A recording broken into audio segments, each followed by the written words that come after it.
Now sit back and prepare to be entertained.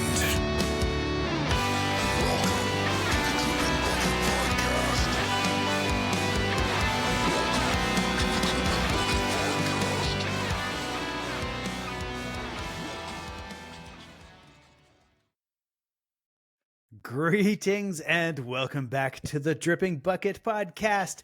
Today we are joined by the fabulous Beth Tabler, and now I am going to cheat and read this off the web.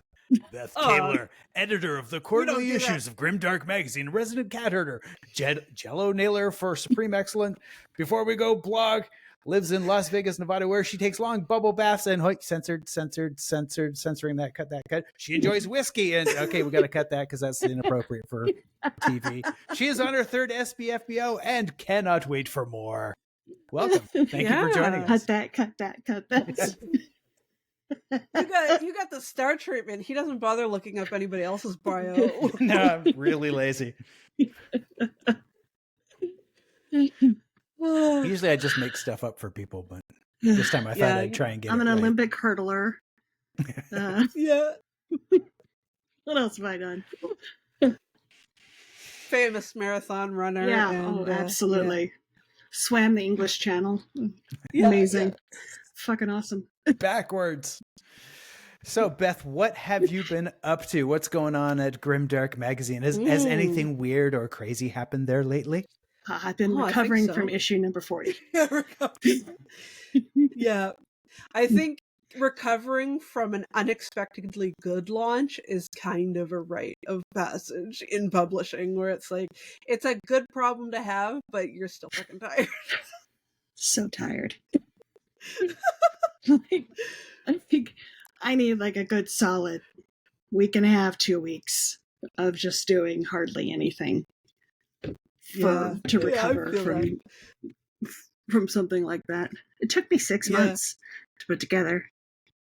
Yeah, I remember like when I first came on, you were already planning it, and I came on I guess not that long ago, because it was only one issue ago. But yeah, you were already planning and pitching for stories for that one. So how long have you been kind of doing the stories? Mother of Grimdark. Yeah, Mother of Grimdark Magazine. Well, I was doing interviews. Okay. So I started out as a reviewer.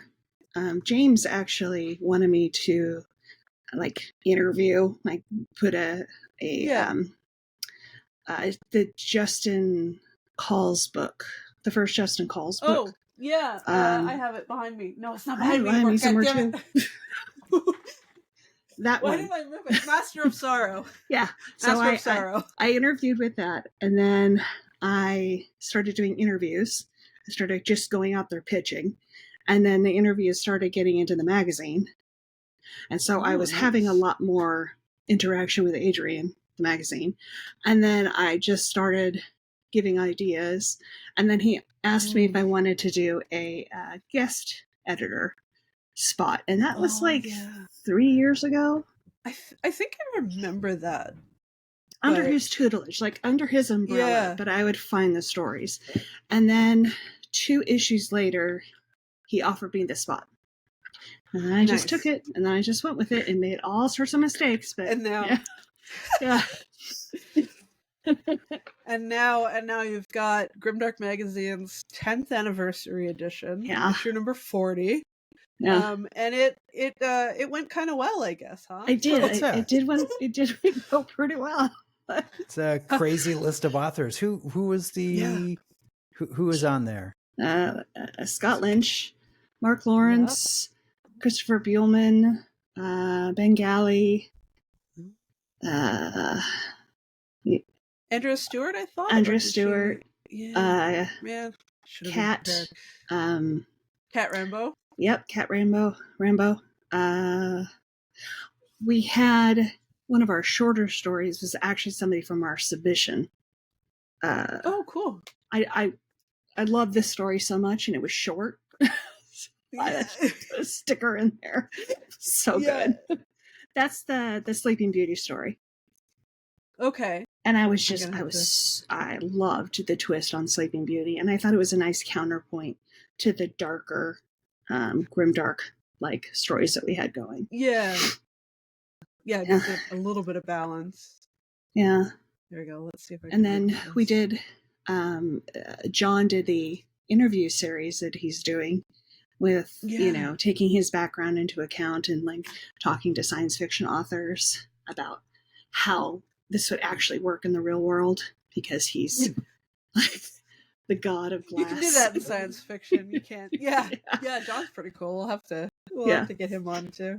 The next issue is going to have the god of metals. One of his covers going to have metallurgy. Oh, that's really cool. Yeah. Oh, we're gonna metal. That's me. The god of metal. We're gonna do a whole series of those. That's the plan. A whole series. I might even do one late 2025, maybe 2026, on city building, like world building from an actual city building, because that was my degree. I have a degree in city building, planning. City planning. Cool. Yeah. Oh, that might as well really use cool. it in plants. Yeah, I know, right? Like that. we were chatting before you came on, just kind of about how if only we had known in school what we were going to be doing, which is writing.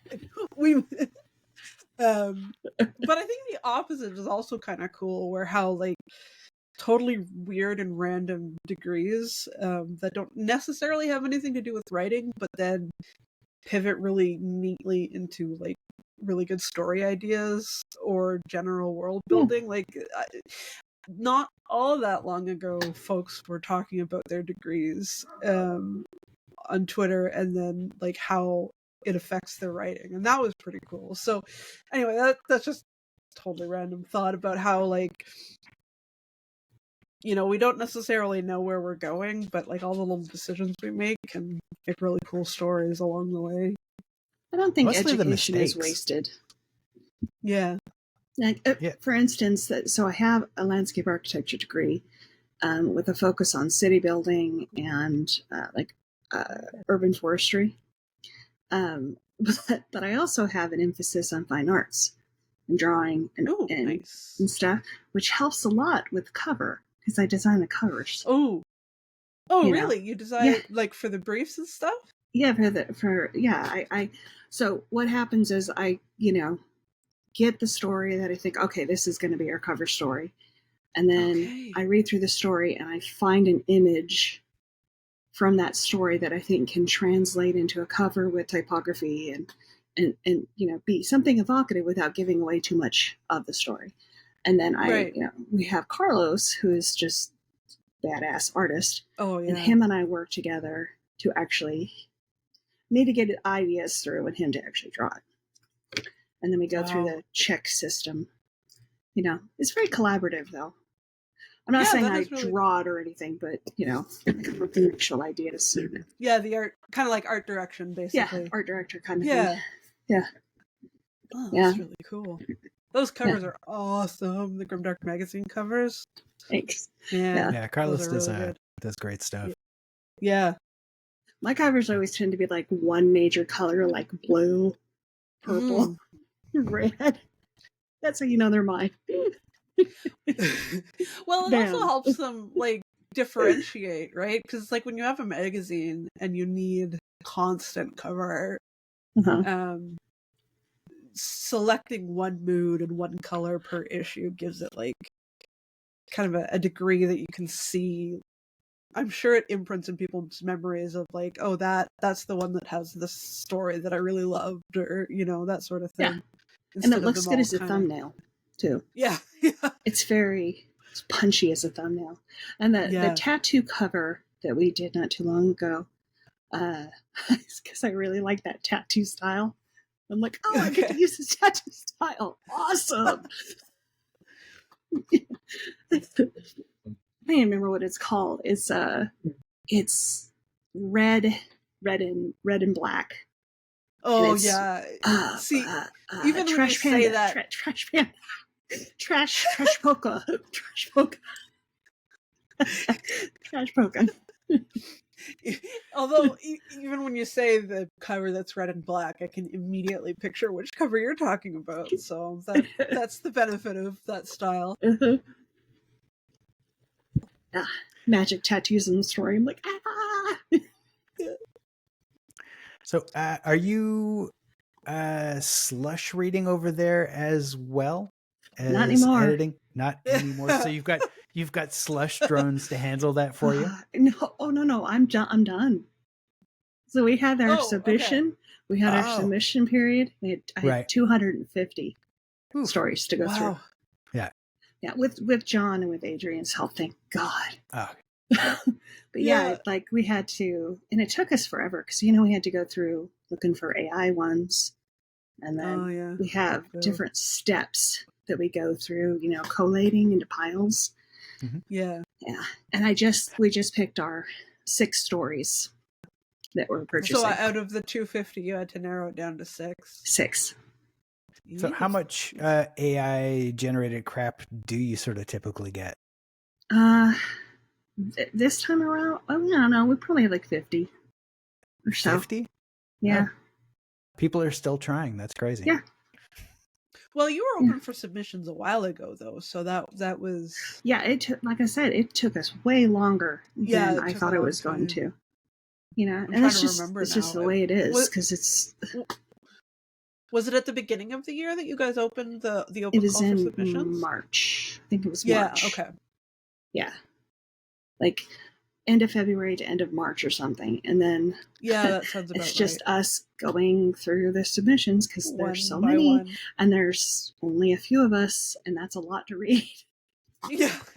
On top of also getting a couple of mags out in that time frame. Yeah, and then the Before We Go blog stuff also. In the interviews and.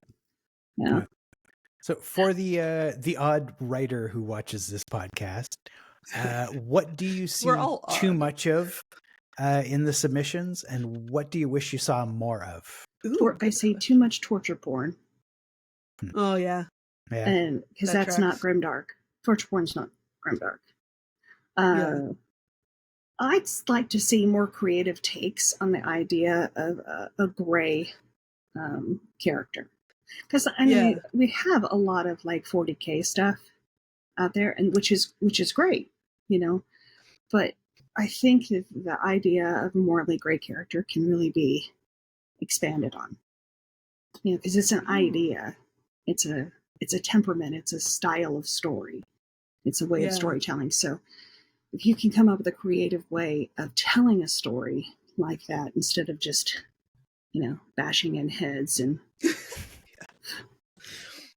I have read some shit, man. Fucking babies. So I'm dirty. Yeah. I'm dirty.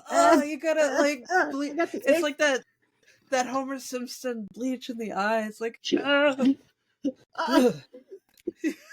why would you think I want this? And the torture porn. We don't want to know the answer to that question. We do not want to know. There's a place, like, people like Saw, like the movie Saw. Awesome. Yeah. I mean, but that's there's body a place horror. for it. I think, there's a place for it. Quite... But it's not Grimdark. Just because somebody goes out there and kills everything in creative ways and stuff, that's not. Ooh, how exciting! I'm all a titter. Yeah. It's funny that's the impression that Grimdark gets, but I feel like that would suit better in horror generally. So like if they're writing that, why don't they submit to horror mags? Just put it into I mean, there's a place for everything. I could be just not. That's just.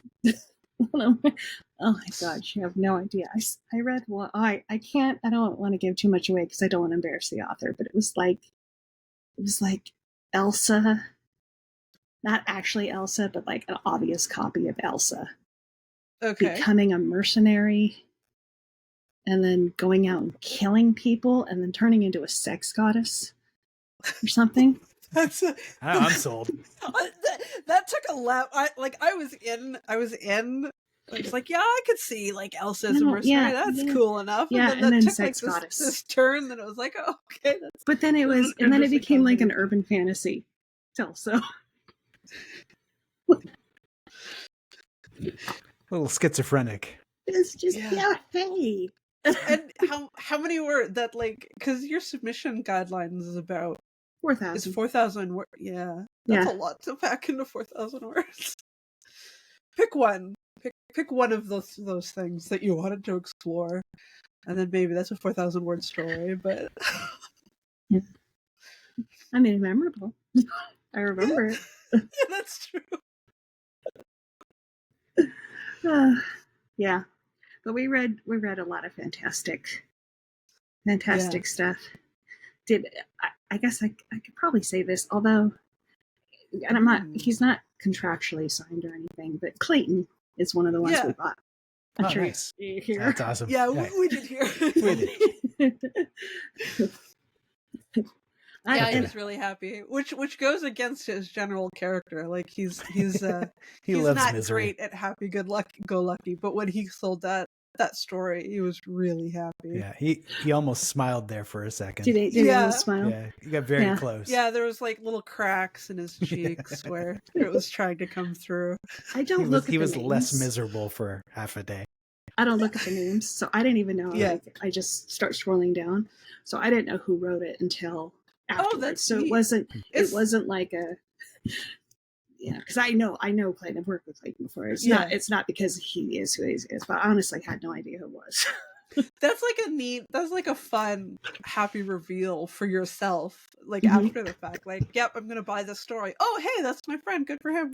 It's almost like Clayton is actually a good writer. That's crazy. Almost like I think Adrian said like "fuck yeah" or something to it. Yeah, awesome. Yeah, I'm gonna send him that clip so that he can stop sulking for another half day. Yeah, so it'll be. I just sent off the 6 stories that we we're going to purchase to Sarah. Oh, for edits. Yeah, she's going to do the editing. Get them out. It's not like a big push, so we'll just start. Yeah. Getting the editing process, and then we'll get the contract signed as soon as the editing is done, and then I will get them parceled out for 2025.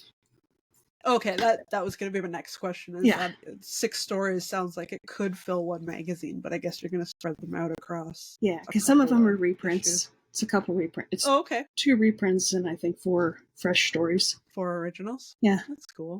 Reprints are hard to find. Like good reprints. Yeah, I bet. That are not available online.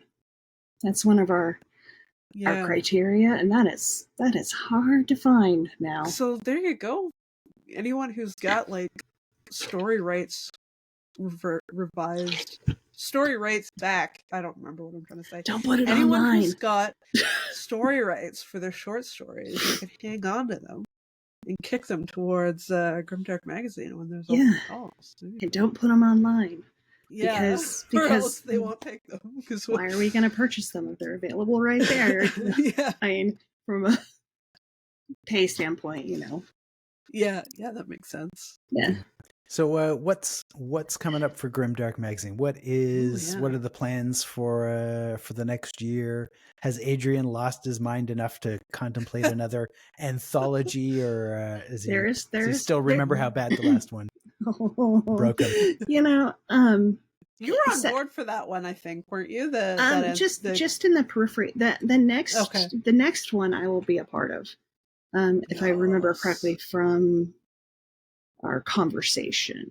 The next one I'm going to be a part of. Yeah. And an assistant capacity. Because they get unwieldy. So if I can help out, I will. Yeah, anthologies are a beast. GDM is getting so big that we've actually had to split it into 3 pieces. Okay. And so we have the web team with the reviews and stuff, and then we have Adrian who's publishing, the figurehead and stuff, and then I'm over here with the magazine. And we're getting kind of split, like really split. Like I don't do Right. stuff on the website very much anymore because I'm so busy with the magazine. Yeah. And a lot of people on the Sounds website don't do anything with the magazine because it's, you know, it's a big job. yeah. So Yeah. I don't exactly know what he's up to. You know, he is a man who always has a lot of things going for him.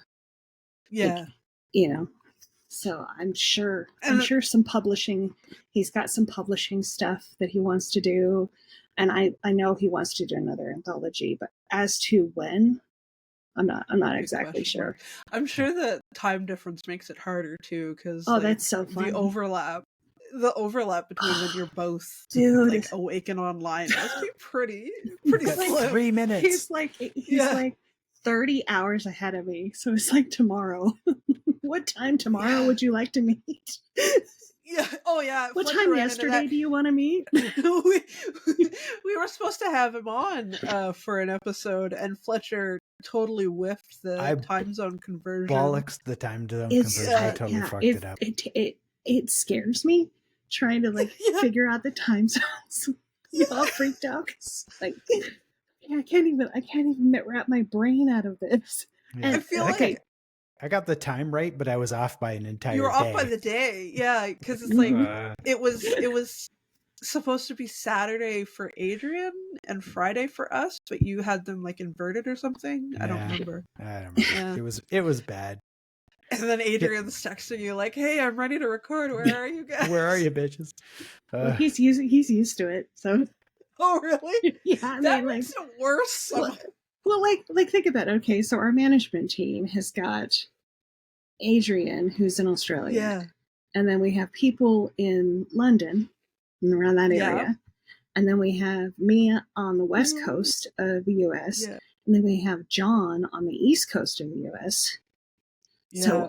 So try to figure out all of those different time slots and try to find a time where we're all awake. For a reason we only have one guest at a time. More than that, it's too difficult.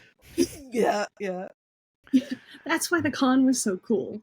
Because we were there and all awake. Not all of us were there, but a lot of us were there and all awake. Sometimes we were awake, sometimes we were physically there. I keep waiting for Adrian to really fully break, just crack, and launch his own publishing company. Oh yeah, like for books, for novel length sort of stuff. I suspect he's too smart. I don't think he'll do it. Yeah, we'll see. It would be a lot of work. There's a lot of capital that is involved in that, so we have to have a good base. And Amazon changed how magazines can get paid. We've had to go to a purely Patreon structure. So Patreon now powers our ability to get stories. Really, I mean, we do get money from Amazon, but like subscription wise, it's all Patreon now, and that has really changed stuff. So Grimdark fans, go check out the please, for the Patreon. Love of throw the nice Aussie man some money so that we can have more awesome stories. I can get more stories. Oh, that'd be awesome. If we get to a certain level, I can get 5 stories every month or every issue instead of 4. Because I have budgets and I have to work within my budget and stuff too. That must be hard too, because it's like, if it's not your money, so it's like I feel like I would feel extra guilty, like if anything went wrong. Oh, I do. Yeah. Because I've completely fucked it up a few times. Oh, no. I mean, it happens. I'm sure you were harder on yourself than Adrian was. Oh yeah, he's very understanding. I have because I have to do contracts too. I have to write out the contracts and stuff. And I do have experience with contracts because of my degree, but it's like contracts, you mess up contracts, you get fucked over, and then you have this piece of paper and it has Adrian's name on it and his signature, and oh my god. Oh yikes. You're a brave soul.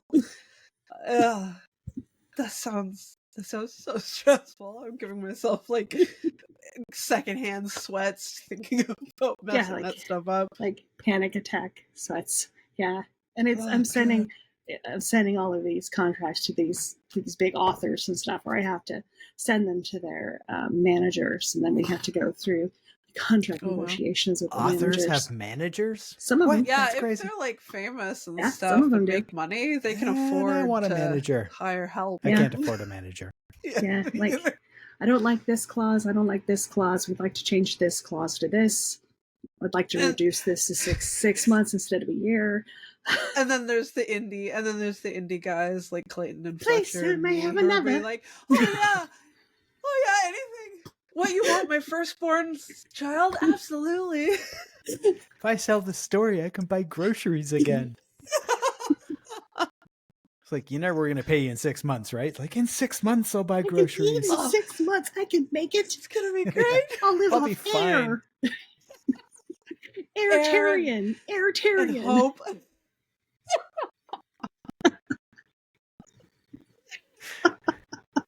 Oh man. Deep It's breath, so I'm getting glamorous hungry. being a writer. Oh man. I'm getting Yeah. whiffs of pine. Today's palette.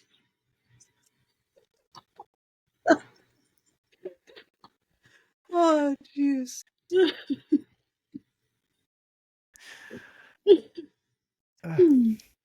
And on that note, Yeah. Airtarian. Well, yeah. Thank you so much, Beth, for coming on with us.